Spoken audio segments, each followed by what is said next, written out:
Congressman. Yeah, please. Thank you very much. Good afternoon, everybody. Very glad to be here. Very happy to be back with our friends from San Antonio, and so pleased to join the National Immigration Forum in presenting this conversation about where we stand on this very important issue.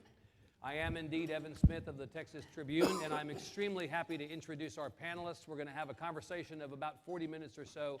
You'll notice there are microphones in the two aisles, one to the left, one to the right. When it comes time to take questions from the audience, we'll ask that you line up behind those microphones. We'll take as many questions as our time permits. It is my pleasure to introduce in a little bit more detail this afternoon's guests, United States Representatives Luis Gutierrez and John Carter. Congressman Gutierrez is a Democrat in his 11th term representing Illinois' 4th District, as he says, the heart of Chicago. The first Latino elected to Congress from the Midwest. He's been front and center on the issue of immigration reform, chairing the Congressional Hispanic Caucus Immigration Task Force, and giving up his place as a high-ranking member on the Financial Services Committee to serve on the Judiciary Committee, which has jurisdiction over immigration. A native of Chicago, Congressman Gutierrez has an undergraduate degree from Northeastern Illinois University. He served on the Chicago City Council before his election to the U.S. House. Congressman John Carter, a Republican, is in his 6th term representing Texas's 31st District, which extends from just west of Killeen to just east of Taylor, from just south of Round Rock to just north of Temple. It is literally bifurcated by Interstate Highway 35. He chairs the Homeland Security Subcommittee of the Committee on Appropriations and is vice chair of the Military Construction and Veteran Affairs Subcommittee.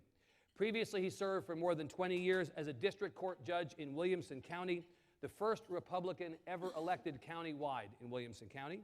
Born in Houston, Congressman Carter has an undergraduate degree from Texas Tech University and a law degree from the University of Texas at Austin. Please join me in welcoming the Honorable Luis Gutierrez and John Carter.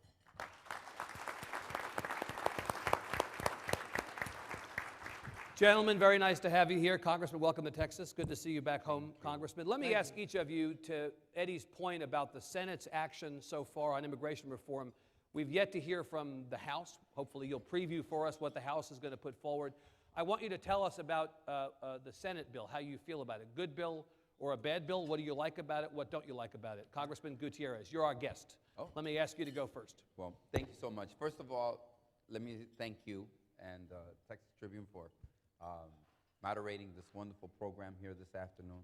I want to say it's good to be back in San Antonio with my friend Eddie Aldrete. I know that he called me and he's working with Ali Noorani and the National Immigration Forum, putting this wonderful event together.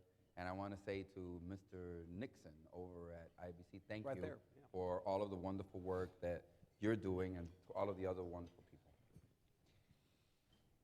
Look, I think the Senate is headed in the right direction. I think they have a balance of what's good for business, what's good in terms of internal security and border security, and a pathway, a secure pathway to legalization and ultimately citizenship for those who opt. We cannot legislate loyalty and fidelity to the United States of America. We cannot legislate and say, and you will become a citizen. We must, however, I believe, have an opportunity to reach that, or create in America a permanent underclass of workers that are different than the rest of us. And that would not be in the best and greatest tradition of immigration tradition here in the United States of America. So I think they're headed in the right direction. I want to say that I feel very lucky and very privileged to have a partner in Congressman John Carter, with whom I am able to work in addressing the broken immigration system. We really didn't know each other that well, but you get locked up in a room enough hours and share enough meals that you become friends, you get to know your idiosyncrasies and who we are, and the good and the bad times during the conversations and the negotiations. But we never leave the room, and we always understand that it's our responsibility. So I feel like, look, my mom and dad, they came here from Puerto Rico in 1952, and I know some people say, but they came as citizens. Well, if you ask them, they're going to tell you they came as immigrants. Because A, they didn't speak English. B, they came to a hostile environment in Chicago. I remember this is before the 1960s and civil rights laws. And that's where they came to Chicago. And they came to Chicago, and they toiled, and they sweated. And you know something? I think they did a pretty good job. They always worked. They always contributed. They sent me to the best schools that they could send me to. And one day, in the finest of American traditions, I got to the Congress of the United States. So that's the perspective from which I come. And I look at power and yielding power and say to myself, wow, what a privilege. Some people see power and think, what is it? It's really a privilege. And you should always use that privilege to help others. So I am lucky to be in the Congress of the United States, and I am so fortunate that my friend and my colleague, John Carter, has accepted the invitation to share this stage. I feel honored that he's here with me this afternoon. Thank you so much. Thank you. Congressman Gutierrez says that the Senate bill is a good start. Would you agree? Yeah, it's a good start. Let me first start by thanking everybody for being here. I want to thank my friend Luis. He invited me because they said, what Republican you want to pick on the stage? And he said, I can't think of one even better than Judge Carter. So, it's a funny thing. You go in with preconceived ideas about people, which the division in the Congress, that's a bad part of the division in Congress, because you don't really get to know people. But as my colleague tells you, when you're locked in the same room, and you came in with a concept of if the far left and the far right, which quite honestly is what our group's made up of, can come to a compromise, then it ought to be easy for the rest of the Congress who vary in that area to come to a compromise. So we're as far apart politically as you can get, but we're very close right now because of what this project we're working on. Yeah. We're very proud of the product we're moving forward right now. We feel like we're going to have a product that's going to be a product that can pass the Congress. You know, when you do this, you need to fix the problem, but you need to also make sure you get 218 votes in the House and you get 60 in the Senate. So that's part of what our negotiations are. And it's been a great experience, an awesome experience. In examining the Senate bill, I agree exactly what my colleague said. It's a good start. It's a good, the thoughts are in the right direction. Yep. I would argue that they haven't touched all the bases they should touch, but they're definitely going in the right direction. Name some of the bases they haven't touched, Congressman. They're going to have a hard time getting past the fairly sizable group of people in this country who are saying you're giving them something for breaking our laws in this country without any consequences. That's going to be there's an awful lot of people they're not against the immigrants, they're against the law breaking. Is the something, Congressman, often it's described by opponents of immigration reform as amnesty? Do you go so far as to say that this bill offers amnesty?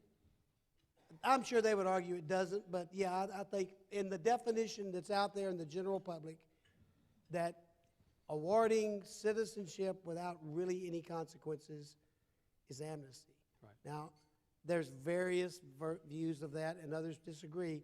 Right. What's wrong with the word amnesty is there's an awful lot of disagreement on what it means. Right. I come from a background, I'm an old trial judge. Right. I believe that the rule of law is the glue that holds the American society together. And whenever we violate the rule of law or move away from letting the rule of law govern our lives, then we are basically giving up the real sovereignty the sovereignty of the American people lies not in parties nor in people. It lies in the law. It lies in our Constitution, which is our basis of our law, and the laws that go along with it. Right. And so the rule of law is very, very important to keeping our society together and having us have a level playing field to operate on. So from that standpoint, there are those that make a valid argument against anything that doesn't have some consequence. Yep. We can't go into the details of our bill right yet because, quite honestly, we made a promise and we've kept it. Yes, we have. And let me tell you, that may not seem hard in San Antonio, Texas, but in Washington, D.C., It is hard. give me a break. That Right. place has no secrets. But Congressman, you can talk about the general principles, and I hope we'll come back to the general principles in a second. You mentioned something you don't like about the Senate bill before I give Congressman Gutierrez way back in here. Tell me something about the Senate bill that you do like. Tell me an aspect of it that you do think this is the right direction. They're looking at a guest worker program, which I don't think anybody that's thinking logically doesn't realize we need a guest worker program. I come from Texas. I'm born and raised, lived here all my life. Right.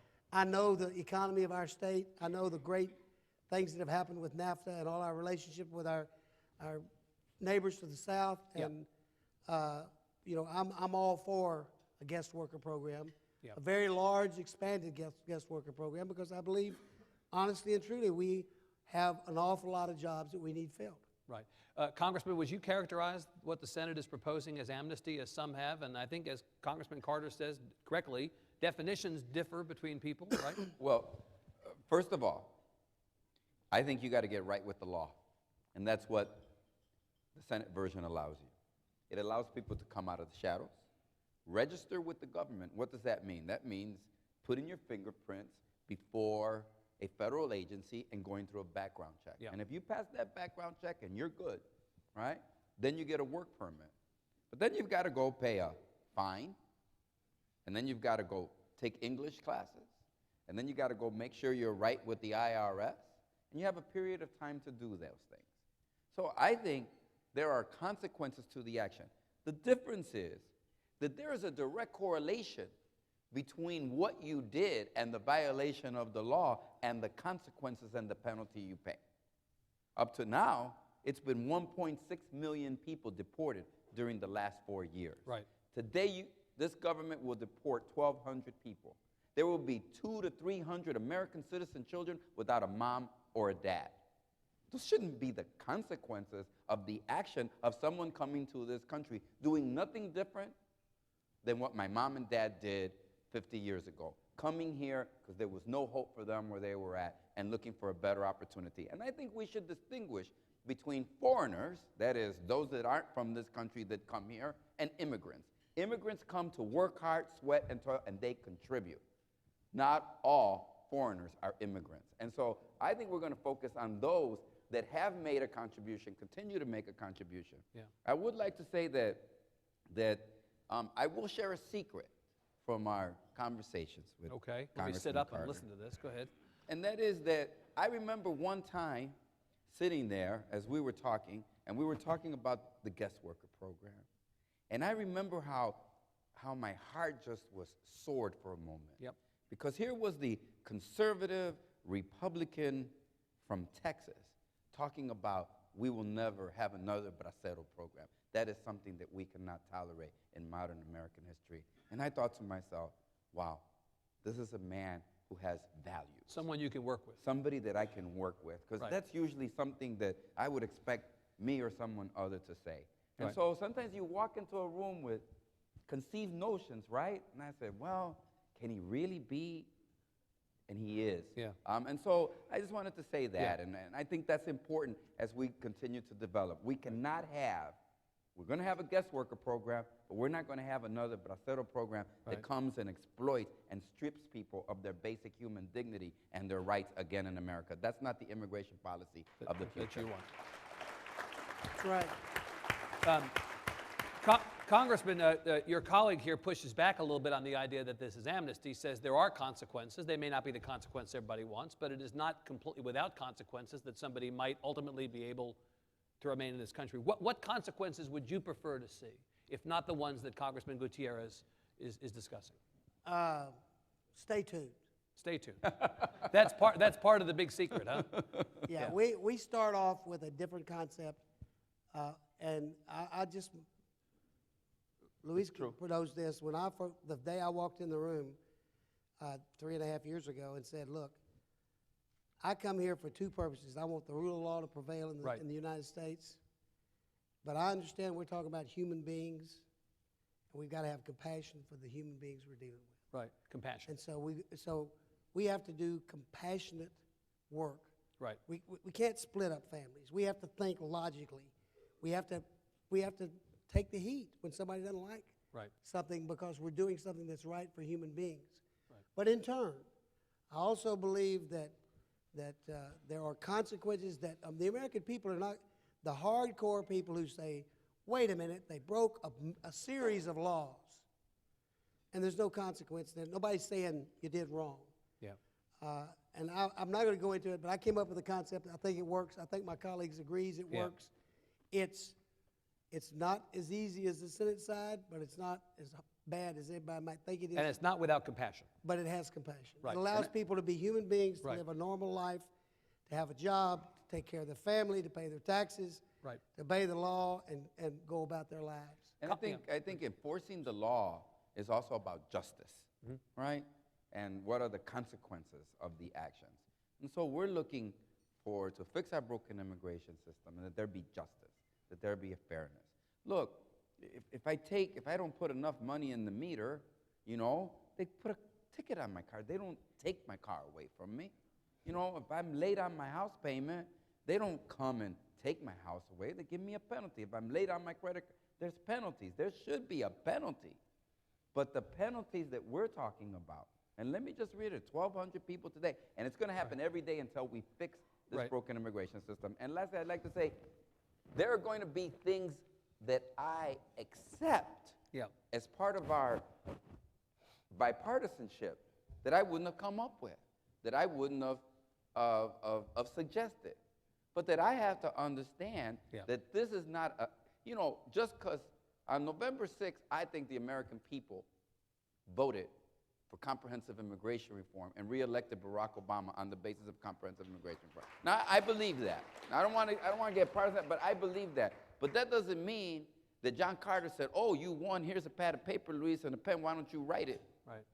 Comprehensive immigration reform, and then I'll get it passed. It's compromise. There are going to be things that people in this room are going to go, Luis, agree to that? Yes. We have to stop the deportations. We have to keep our families together. Right. And shame on us if we allow it to continue to happen because we can't reach a compromise between Republicans and Democrats. And let me say something. Yes, sir. That is exactly the position this man takes in the room, and I'm real proud of him for it. Not just public, but private. Yeah, and that's what it takes to get liberal Democrats and conservative Republicans to go to the table and fix this issue. Right. And that's why I think the rest of our colleagues can take a look at it and they can find a place. Is everything in there I like? Right. No. But something for everybody. Is everything that Luis likes? No. Right. But and one of the reasons why we believe in the comprehensive immigration plan, and this is, I went into this originally 5 years ago saying I'd like to do it in parts. Then I realized that I may be negotiating with my Democrat colleagues over here, and they're willing to yield in the part that has to do with the start, Right. if I'm willing to yield in numbers and other things to do with the finish. Yeah. Now, if we pass this bill, they have no, there's no trust for sure, because every bill is at the mercy of the So you have to do it all together. So but when we put a big bill together, our compromises are not in the same section. Right. They can be, we vary between sections. Right. Because the bill is sectionalized. Right. Congressman, let me ask you, you've mentioned the deportations a couple different times. Am I correct that your president, who was reelected, as you correctly say, on November 6th, has actually been responsible for more deportations in his first 4 years than the previous president, President Bush, a Republican, was responsible for in the previous 4 years? That's why I tell you this is not a partisan issue. Yeah. 1,600,000 across the community. Yeah. Is he wrong? Was he wrong those 4 years? I have, not only do I suggest he was wrong, the Hispanic Congressional Caucus and every major Latino organization and immigrant organization across this country suggested that he was wrong. And indeed, the president came to El Paso in early 2011, said, I can't do this by myself. He said, I'm not a dictator. I don't have this discretion, he said. Congress has to pass a law and give me that power. That's what he said. And he went all across this country. Now look, I don't look forward to going before the White House to a president that I was the first member of the Hispanic Congressional Caucus, and for a long time, the only Latino, all the rest of them were with Hillary. I was with Barack Obama. Right. And he and I made an agreement that we would work together to bring about comprehensive immigration reform. And I just suggest the following. I was arrested twice in front of the White House in actions of civil disobedience. Ali was with me.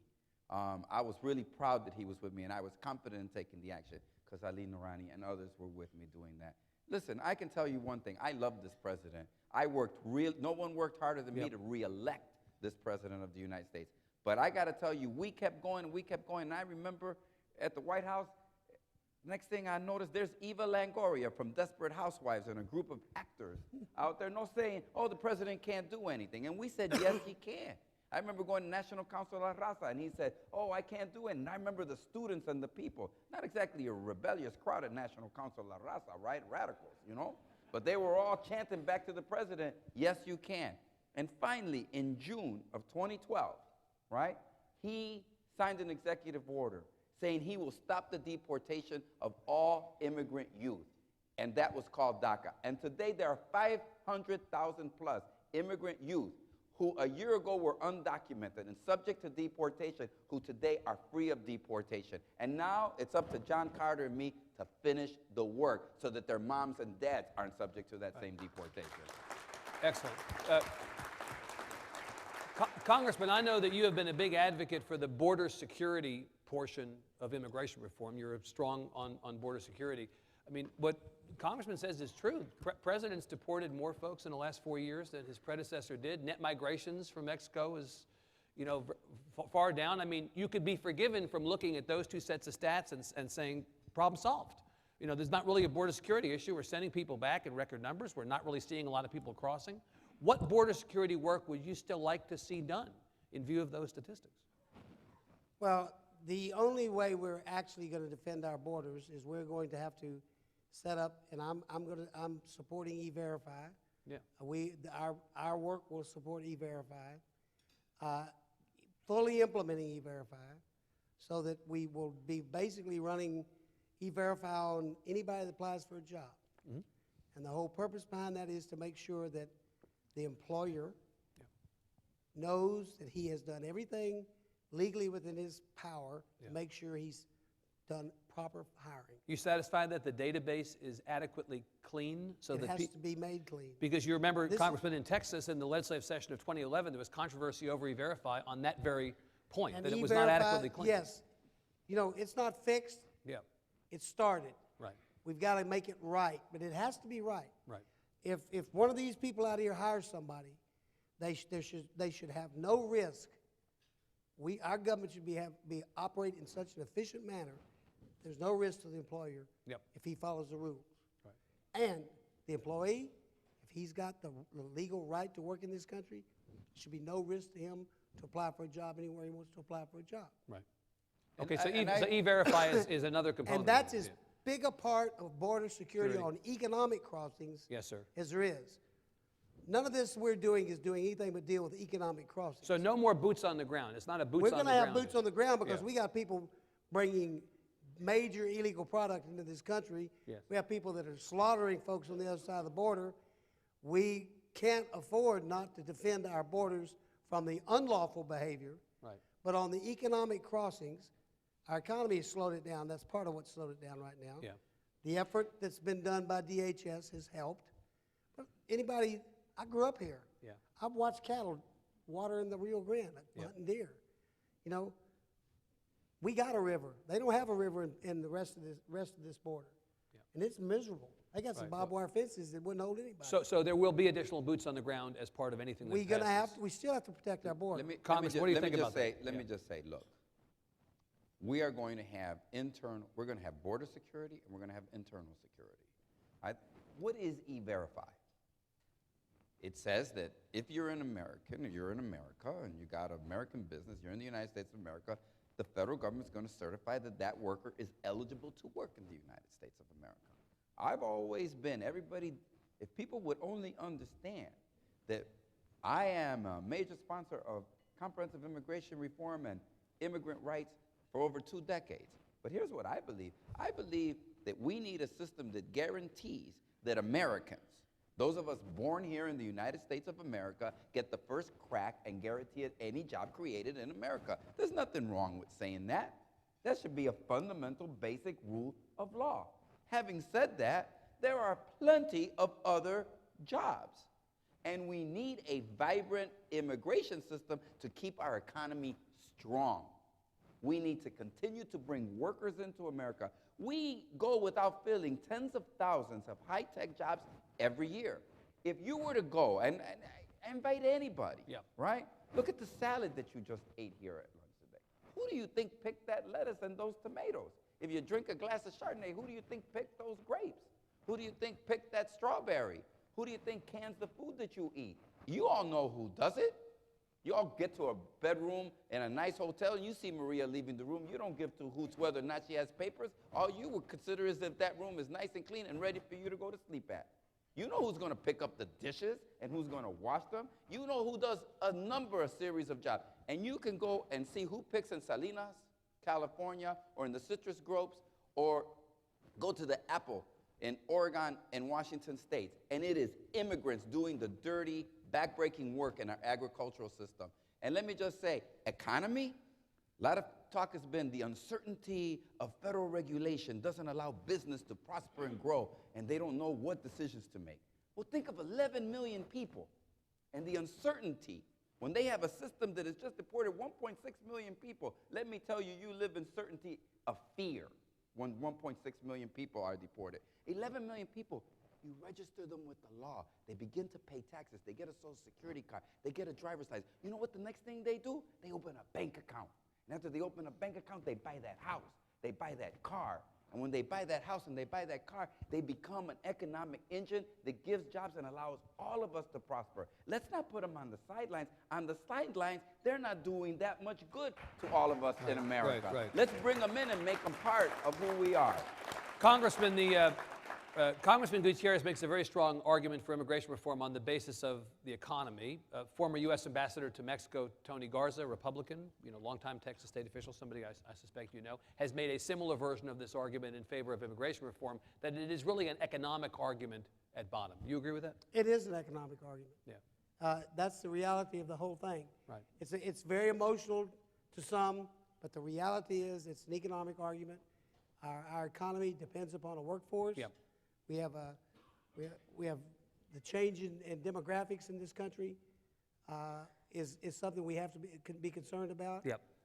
And we need a vibrant workforce. We've always depended upon new folks for vibrant workforces. Yep.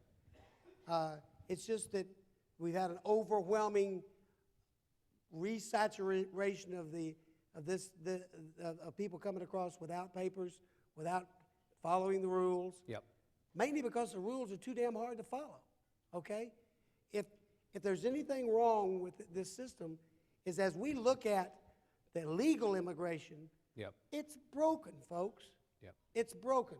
Why in the world, right now, as this graduating class this May of PhDs in electrical engineering, we've got studies that show in the top 25 engineering schools in this country, 98% of the people that graduate with a PhD in electrical engineering are foreign students. 98%. So out of every 100 graduates, 2 Americans graduate. And 98% are foreign students. And yet we can't even hire those people until they go home. And we were told by the IT Council in Washington, every project like the iPhone, for instance, or the iPad.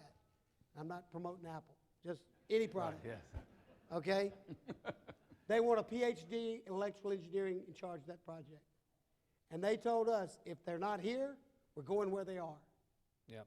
And if we have to move our whole company to where those PhDs are, we're going to move them. So you often hear, Congressman, an idea, something along the lines of we ought to staple a green card or a work visa Pretty or dang something to every college diploma to enable many of those folks to stay Every here. graduate degree diploma for sure. Right. Before we get into the political aspects of this, which I swear I will come to here quickly, I want to ask you about 2 more things. First of all, a lot of people heard during the tragedy in Boston that the Tsarnaev brothers were legal permanent residents, and they thought, okay, there goes immigration reform. That the concerns about border security translate into a concern about homeland security, certainly not equating northern migration from Mexico or South America with what happened in Boston, but the understanding that people are concerned about who is crossing the border illegally, but also who's crossing into this country even legally. Can you talk a bit about whether we should be concerned from a homeland security standpoint about any of these issues, or is that just an issue raised by those who wish to undercut immigration reform in the main? You know, we are blessed so far that the terrorists that we've received into this country didn't sneak into the country across our southern or northern border. Yep. They came in here and become overstays, which basically overstays are just like the people that cross the border illegally in Texas. Right. Once you're here and you've gone past the time you're legal here, you are an illegal immigrant at that point in time. Yep. They've been overstays. Are these folks who came in possibly under false pretense looking for some kind of asylum from Chechnya? But anytime there's a homeland security failure, there's no doubt that there's an X number of people in this country, and it's a large number, who that fear factor multiplies by the numbers, the sheer numbers that come across our southern border. Yep. And they are afraid what's in those numbers. Now, do we have any evidence so far that there's anything in those numbers? I would argue no. Right. But is there? Do we know? Right. Those of us who live close to the border have heard all the stories. I know you've heard the stories. Training camps in northern Mexico, other than Mexicans coming in and disguising their ethnicity to come in, people from the Middle East. You hear those stories. Well, Border Patrol will tell you that some of those stories are true. So will ICE. But so far, that hadn't been somebody that blew us up or flew an airplane into a building.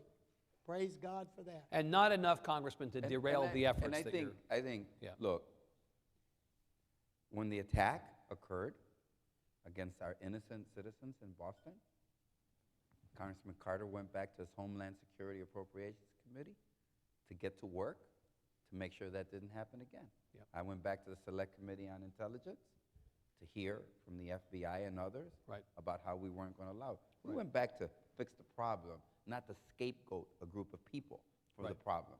That's part of the problem in America. In America, your taxes too high, it's those immigrants. Crime, immigrants, right? Schools are Healthcare overcrowded, problems, immigrants. Yeah, Healthcare costs too much, immigrants. Right. Without looking, here's what we did. We worked that Monday, we worked that Tuesday, we worked that Wednesday, and we talked. We spoke on that Thursday. We continued to work. And last Monday, I was with Paul Ryan in Chicago at the City Club, where he came to make a presentation. And what did Congressman Ryan, the vice presidential candidate, right? I mean, let's put him in perspective, everybody. Right. The guy that this November 6th passed was the vice presidential candidate. What did he say? He says, it means we need to get the work done even quicker. Because $18 billion we spend as a nation on immigration enforcement, $18 billion. I want you to know, that's more than you spend on the FBI, on all of them. DEA, Secret Service, right? To do what? To deport mostly people who came here to do no harm and who have been here more than 10 years, a third of them more than 15 years, who have millions of American citizen children? Let's take that $18 billion, let's register the 11 million, bring them out of the shadows, register them with the government. Now we have a smaller pool of people to look after with those $18 billion and go after the really bad guys. That's going to make you safe. That's going to make you more secure as Americans. Okay. Congressman Gutierrez has mentioned a couple times the children of undocumented persons who are here. This is itself sort of a sub-issue that has been a flashpoint. It goes back into the presidential campaign. Remember Rick Perry getting booed at that debate during the presidential campaign for talking about in-state tuition for the children of undocumented persons favorably. Where are we on this issue? Where are we on the DREAM Act? Where are you on the DREAM Act? Where should we be on the specific question of, as Ken Starr, the president of Baylor University, good Republican, going back many years, wrote in the Express News recently, these are kids who are here only for opportunity. They didn't commit a crime. We should treat them fairly and not give them a hard time for doing something that it was not their fault. What about that? Without going into the details of our bill, I can just tell you that I think that any bill that comes to the floor or to the committee system for consideration will take the Dreamers into consideration. We'll address the question. Absolutely. Without going into particulars of what you're going to do. We won't go into the details. It will address. But we'll address the issue. And I think what is really good about this moment, what's really exceptional, many things are good about this. What's exceptional is that we had this discourse in our pro-immigrant community, right? And it said, well, the young people didn't do anything wrong, and that therefore we should allow legislation. Well, if they didn't do anything wrong, then it kind of said that somebody who brought them did something wrong. Right. And so there was that duality in the argument. Well, let me tell you, I go across this country and dreamers don't talk about themselves anymore. They talk about their moms and their dads. Right. Everywhere I go across this country to organize for comprehensive immigration reform, here's what people say: we want them all. Now dreamers are talking about their moms and their dads, their aunts and their uncles, Right. their families. And so I think we're in a much better place today because of that. But obviously they did an exceptional job of making us understand who they were and their contributions. And we will take that into consideration as we move legislation forward. Congressman, let me ask you about the political realities of this. So I remember back to 06 and 07 when President George W. Bush attempted to pass immigration reform and was unable to do so. Objections from his right largely were responsible for this not passing.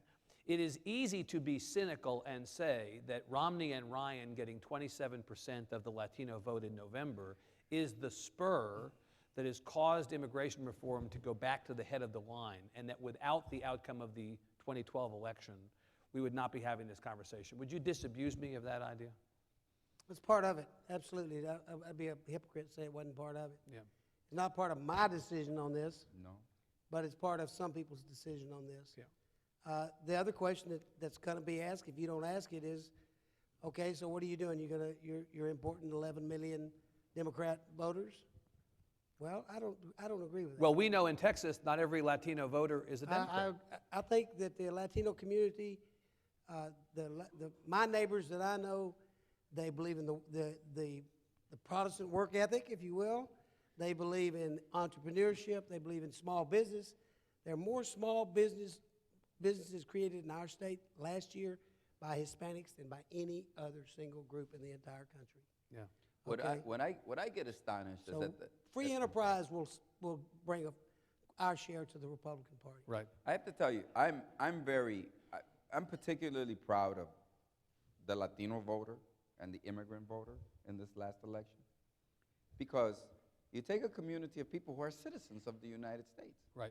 Most of them born here in the United States. Because people think of Latinos and they think of undocumented workers, of people that are illegally here. Well, 90% of us are legally here, right? 70% of us were born here. I mean, that's who we are. We are, by and large, citizens of the United States of America. Having said that, they came out and voted in record numbers. And here's what I think the message they said. They said, if you're going to use Latinos and immigrants as scapegoats, and you're going to finger point, then you don't pass a certain threshold of a decency test, right? I'm not going to listen to you on economics. I'm not going to listen to you on the environment. I'm not going to listen to you on foreign policy. I'm not going to listen to you on all these other issues because you didn't pass the basic decency test on the issue of how you treat the most vulnerable among us. I'm pretty proud that people who have all the rights and prerogatives of American citizenship said, you know what? I'm going to vote for somebody that's lower on the ladder. I'm going to remember the tradition that brought me here to America, and I'm going to help others rise, right? Instead of simply looking at mine. I think they voted that way. But let me also say that Congressman Carter, and I know Congressman Ryan saw me in the gym the week after he lost. He knew I did everything I could to stop him from becoming vice president. Did he come up to me with anger or some disdain? He put his hand down. He said, Luis, I want to work, but I don't want to work with you. This is what Congressman Ryan said. I don't want to do it because it's the political thing to do. I want to do it because it's the right thing to do. And he said, Luis, you and I as Catholics can never allow a permanent underclass of Americans to exist in America. And that's the tradition that brought us together last week in Chicago. Well, and so it doesn't, to me, I don't care how they came to the table. I'm just happy that a table that I used to organize back 15 years ago, and I'd have 20 chairs, and it'd be me and be like 16 extra. Ahora la gente me invitan a mí, ni hay asiento para mí, because they already got everything organized. That's pretty good, right? I just said that. I called meetings now, and everybody's organized. And they said, Luis, we didn't save you a seat. And I kind of go, good, that means I did my job, right? Because there are others engaged in getting this done. And let me just say, in terms of that, I want to say, because our colleague is here, Congressman Doggett is here, Congressman Doggett has been a longtime staunch supporter of immigrants and pro-immigrant policy. And I want to say one other thing, that the new congressman from San Antonio, Congressman Castro, what a breath of fresh air. He's smart and he's mature beyond his years. And I am so thankful to all of you. You should clap for yourself if you sent him to the Congress of the United States, because he's going to make a difference. People like him and Gallegos and Vela and Ruiz and all the new members of the Hispanic Congressional Caucus, what a great group of people coming to fight for immigrants. And I'm just so happy you sent them out my way to the Congress of the United States.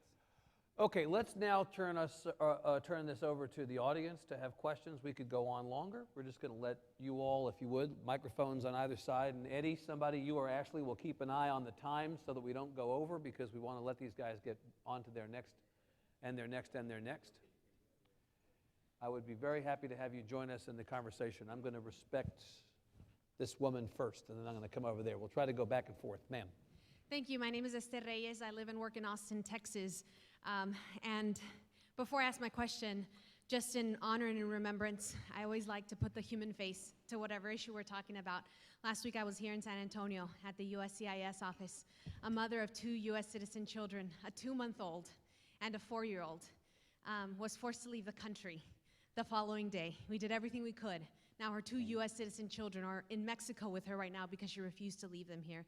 Now we have 2 daughters who are living under constant fear of the danger that's happening right now in Mexico, who are not going to be having that access to education, to health care, a baby, a 2-month infant. And so just in honor of her, I want to bring that human face to this issue. It was something that we did everything we could, tried to push for prosecutorial discretion, tried everything we could possibly do, reach out to the public advocate, reach out to our congressperson. Anyway. You have a question. Yes, my question. So Congressman Gutierrez mentioned that right now our enforcement agency, the amount that we spend on enforcement is more than the other agencies, law enforcement agencies combined. Now, I was raised in a border community. How do we bring accountability to that huge agency that, unfortunately, whether it's inappropriate use of lethal force or rampant and widespread racial profiling, how do we ensure that the American values of transparency and accountability are brought to that? What about that, Congressman? Well, I think, first of all, it's part of the reason you need comprehensive immigration reform.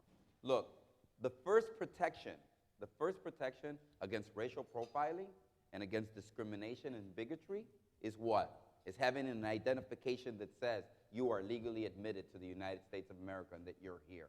That ends the conversation pretty quickly and moves that enforcement agent on to real crime. So if that's what's on his mind. I don't get stopped in Chicago because I'm a member of Congress. I don't get stopped in Chicago because I don't violate the law and the cops aren't looking particularly for somebody that looks like me. That wasn't always the case in Chicago as I grew up, I assure you, in the 50s and the 60s. And maybe sometimes as a youth I deserved to get a second look at by the police, but not usually. So having said that, these are things that we need to overcome. Now, if we fix our immigration system, we bring 11 million people out of the shadows, and then, look, I think America is learning, and we're all learning. And part of the conversation that Congressman Carter and I are having here today with you, I think it's an educational experience, not only for us, but for the rest of the American people. If they can hear a Republican and a Democrat speak in sensible terms, then I think that goes all the way down to the local police officer or constable who is also going to change his mind in terms of how he views his function in terms of keeping us safe. All right. Please. Charles Foster, this is for Congressman Carter. Congressman, I think Speaker Boehnert has been very positive in everything he said. Do you think Speaker Boehnert and will his caucus support him allow a straight-up vote in the House on the final version of the immigration bill, or will he apply the hazard rule? Right. Will there be the majority of the majority test that we've heard so much about? I think Speaker Boehnert's going to allow this bill to come to the floor, and we hope it'll be the majority, but we don't know. We went into this whole project saying that there's X number of people on both sides of the aisle that are not going to vote for immigration reform no matter what. Take those out and see what we have left to get this passed. That's probably what's going to happen. So if this bill passed largely with Democrats and some Republicans, you'd be okay with it? I don't think it'll pass that way. I think it'll pass fairly close to an A more bipartisan I do. outcome. Sam Johnson and I started this mess, okay? Okay, 3.5 years ago, Sam Johnson from Plano, a Republican, and John Carter, the speaker said, if we get two of the most radical conservatives to go on immigration, we're bound to be able to get the Democrats to send some of their liberals. And that's what we did. Right. We have been endorsed quietly by Speaker Boehner as by Nancy Pelosi. So both sides have checked with their leadership. We are not governed by our leadership. Do we not have instructions from our, at least I know our side doesn't. Neither do I. And their side says they don't. We are on our own. But I feel confident the Speaker's going to take it forward. Now, is it going to be regular order? Yes, it is. That means we got to get past the Judiciary Committee, which is a really fierce committee. And we're going to have real battles at Judiciary. Right. Okay. And was part of the reason I left financial services after 20 years to join the judiciary, because I figured that's where everything was going. That's and the that's where action. we needed Yeah. people to be. I mean, I love my job over on financial services. Hope to go back to it in a couple of years after we've settled this. But right now, I want to be on judiciary where something is happening, and you can look. There's got to be somebody. You know, it's like Gowdy's there. You know, from South Carolina, conservative. He's the chairman of the subcommittee on immigration. Luis Gutierrez is there from Chicago. But we're talking to one another, and that's the first thing you have to have is a conversation. There are going to be those that are going to throw bombs at us from the outside, and they're going to try to blow up the deal. They are going to try to do that. It's already happening, yeah. And they're already attempting to do that, you know? And then it's going to take. And look, people like me and others who have combed every inch of this country for comprehensive immigration reform have to understand it can't all be about applause. You know, we're going to have to go out there and be able to receive some criticism, because I assure you, after this bill is presented, I will receive criticism. And so will my friend Carter. Just look what's happening in the Senate, right? We will receive criticism. But you know, at the end, we didn't go there to win a popularity contest. We went there to make lives of Americans safer and better. So that criticism will probably come as part of the course. Okay. Ma'am. Yes, my name is Monica Weisberg Stewart. I'm a businesswoman in McAllen, Texas, and the chair of the Immigration and Border Security Committee for the Texas Border Coalition. A couple of concerns. First, I'd like to commend you all for coming together as a bipartisan fashion. Second of all, we continuously see a problem of constantly putting the cart before the horse. For example, E-Verify. Do you intend to be able to fix these programs before you put them into place? At our ports of entry, we're 6,000 manpower short and $6 billion short in infrastructure, technology, and manpower. Okay. Those terrorists came in through this country through our ports of entry. So to us, we're very highly concerned of border security at our ports of entry, and very concerned about these programs being implemented before the programs are in place in order to substantiate them. All right, let's ask about that. So do you put them in place and then fix them as you go, or do you wait until there's something closer to perfect, Congressman Carter? This is a debate that we've had on the committee as we've worked together. Our hope is we will do things semi-simultaneously. Now, that's about as good as I can put it, semi-simultaneously. But the reality is E-Verify and a border exit program, both of which are difficult. And they're not going to, you can't do those in 6 months. So, and yet, we have the guest worker program and the other things in order to get this whole thing rolling. We're playing with those time schedules right now. But the bottom line is,